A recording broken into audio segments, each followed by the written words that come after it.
Bonjour et bienvenue dans cette vidéo. Alors aujourd'hui, je vais vous présenter un logiciel qui s'appelle Snagit. Alors Snagit a été développé par l'entreprise TechSmith. TechSmith qui a développé aussi également le logiciel Camtasia. Donc c'est la même entreprise qui fait Snagit et Camtasia. Je fais cette vidéo parce qu'on m'a demandé plusieurs fois de faire une formation sur Camtasia. Alors il y en aura une. Je ne sais pas quand est-ce qu'elle va sortir, mais prochainement je prévois ça de toute façon. Mais déjà, je vais aujourd'hui vous présenter ce logiciel Snagit qui un petit peu fonctionne comme Camtasia, mais en beaucoup plus léger. C'est-à-dire qu'on ne peut pas faire tout ce qu'on peut faire avec Camtasia, mais on peut faire des choses déjà assez intéressantes, notamment pour faire des captures d'écran, donc pour faire des captures d'images d'écran, mais aussi pour faire des captures, pour faire des petits films. C'est-à-dire filmer son écran, pouvoir parler avec un micro. Voilà, on peut le faire avec ce petit logiciel que vous êtes en train de voir ici à l'écran. Alors, comment il fonctionne ? Bon, il est en anglais. C'est vrai que ça, c'est un problème par rapport à ça. C'est que ni Camtasia ni Snagit ne sont traduits en français. Je ne sais pas pourquoi ils n'ont pas voulu faire de traduction en français. C'est un peu dommage parce que le marché français, je pense, aurait quand même tout à y gagner. Mais bon. Après, voilà, je fais des vidéos en même temps pour vous montrer. Une fois qu'on l'a pris en main, c'est pas très compliqué, même si on parle pas anglais. Moi, je ne parle pas couramment l'anglais, je me débrouille simplement. Voilà, il suffit de prendre un petit peu l'habitude et tout ira bien. Alors ici, je vais commencer par faire une capture. Donc une fois que j'ai lancé le logiciel, je vais arriver sur cette fenêtre. Donc comment ça marche ? Là, vous avez le bouton capture. Donc je vais cliquer sur le bouton capture et là, je vais choisir si je veux capturer une image ou une vidéo. Alors all-in-one, c'est pour... c'est-à-dire que si là, je fais all-in-one, il va me proposer le choix au moment où je vais cliquer. C'est-à-dire là, regardez, je vais faire ma sélection d'écran. Donc la sélection que je veux capturer. Et puis ici, il me demande si je veux en faire une capture image ou une capture vidéo. Maintenant, si je recommence mon opération, donc capture, et que je vais sur image, alors là, il va directement capturer l'image. Et si je fais vidéo, il va directement prendre une vidéo. Donc on va essayer déjà pour l'image. Ici, je vais cliquer sur capture. Je vais sélectionner cette portion de mon écran. Voilà, donc vous avez vu tout de suite, il a capturé l'image. Et donc l'intérêt ici, c'est que je vais pouvoir en faire ce que je veux, c'est-à-dire la retravailler, faire des annotations. Alors je vais par exemple sélectionner une des flèches là, pourquoi pas la verte, on va pas trop y voir, la rouge. Et puis je sélectionne donc dans le menu Arrow, ici la flèche. Et après, avec ma souris, donc je me positionne sur l'image, je fais un clic gauche maintenu avec mon doigt sur la souris. Et je dessine ma flèche, je lâche la souris. Voilà, je peux dessiner autant de flèches que je veux. Donc là, je vais changer le type de flèche. Par exemple, je vais prendre la jaune. Je vais faire pareil en montant. Tac. Donc toujours en ayant le clic gauche maintenu pour dessiner la flèche. Voilà. Alors je peux ensuite mettre du texte. Donc là, vous voyez, j'ai cliqué sur A comme texte. Ici, je choisis le type de couleur et de police que je veux. Donc là, je vais garder celle-ci en rouge.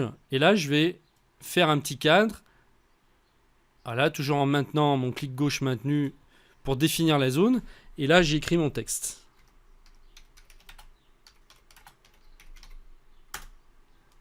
Alors, si je me remets dessus, je peux déplacer mon texte.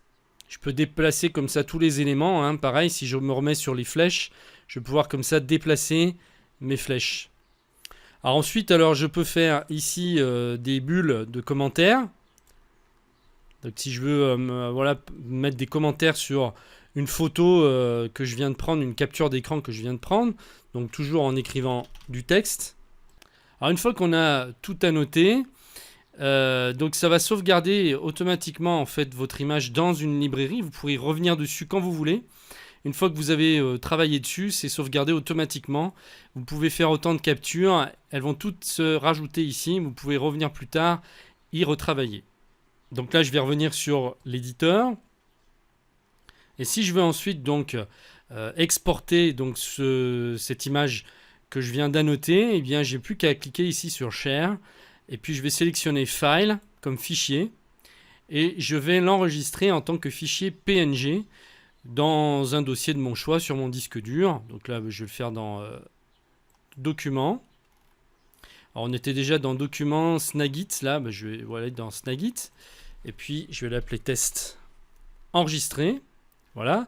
Et maintenant, si je vais sur mon disque dur, aller chercher donc cette image. Donc, c'était dans Documents, Snagit. Voici mon image test PNG. Donc, si je double-clique pour l'ouvrir,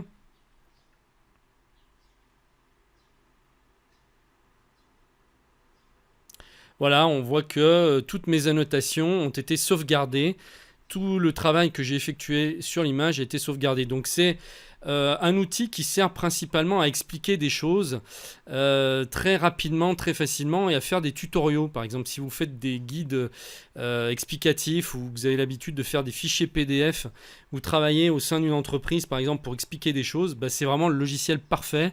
Il n'en existe aucun de mieux à ma connaissance. Vraiment, c'est un des meilleurs dans son domaine. Donc là, je vous ai fait voir vraiment les fonctions vraiment les plus basiques, mais vous voyez que même avec le plus basique, on peut faire déjà des tas de choses. Et là, en fait, vous voyez, on peut donc créer plein de choses différentes. Alors, je ne vais pas tout vous montrer dans cette vidéo parce qu'elle durerait vraiment trop longtemps. Par contre, ce que je vous propose, c'est de vous faire voir toutes les possibilités qu'on a avec ce logiciel. J'ai donc préparé pour vous une série de vidéos, donc c'est une petite formation complète sur ce logiciel à prendre en main. Vous allez pouvoir déjà accéder à la seconde vidéo qui est gratuite. Il suffit simplement d'être membre privé de Geek Pratique. Donc si vous avez déjà un compte membre privé, il suffit de cliquer en dessous de la vidéo pour vous connecter à votre compte. Et donc la seconde vidéo va se trouver donc dans votre compte privé. Pour ceux qui n'ont pas encore de compte privé, je vous mets aussi le lien en dessous de la vidéo. Vous pouvez le créer maintenant.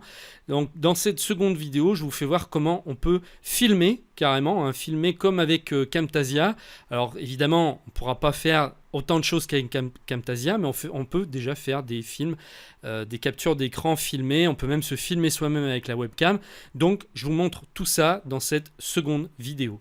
Je vous mets également le lien pour télécharger le logiciel dans la description de la vidéo. Alors vous avez la possibilité de l'essayer pendant 15 jours. Il faudra simplement l'activer, c'est-à-dire vous créez un compte chez TechSmith et ensuite vous validerez au moment où vous allez installer votre logiciel.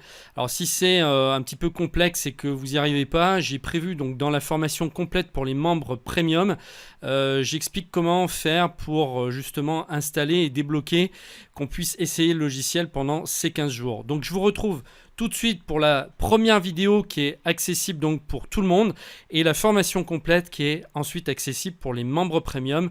À tout de suite dans le compte privé.